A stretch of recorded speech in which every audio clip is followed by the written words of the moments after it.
চাঁদপুরে বৃষ্টিপাত কমলেও রয়েছে জলাবদ্ধতা, হাঁটু পানিতে তলিয়ে আছে রাস্তাঘাট।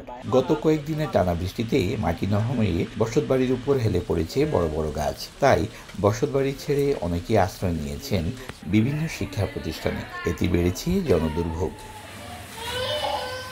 এমন পরিস্থিতিতে মানবিক বিপর্যয়ের মুখে কয়েক হাজার পরিবার। এই কষ্ট থেকে পরিত্রাণ চান দুর্ভোগে পড়া মানুষজন। স্থানীয় জনপ্রতিনিধিদের দাবি মানবিক সহায়তার।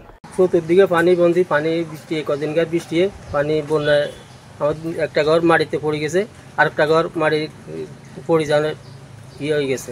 আমাদের এখন ঘরটা গাছ করে ভেঙে গেছে। আমার কোনো এমন সমর্থন নাই যে আমি গাছটা ঘরটা করবো। আমি অনেক ঋণগ্রস্ত আছি। আমি জেলা প্রশাসকের দৃষ্টি আকর্ষণ করবো ওনার দিকে সুনজর দেওয়ার জন্য। উনি মানবতার জীবনযাপন করছেন ছেলে মেয়ে সন্তান নিয়ে।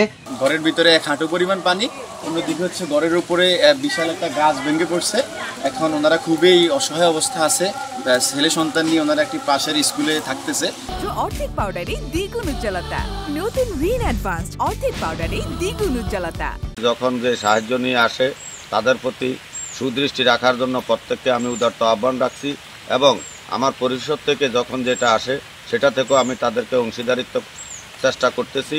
এরই মধ্যে ত্রাণ ও দুর্যোগ ব্যবস্থাপনা মন্ত্রণালয় থেকে 700 মেট্রিক টন চাল, নগদ 10 লাখ টাকা এবং 1000 পরিবারের জন্য শুকনো খাবার বরাদ্দ দেওয়া হয়েছে। ফারুক আহমদ, সময় সংবাদ, চাঁদপুর।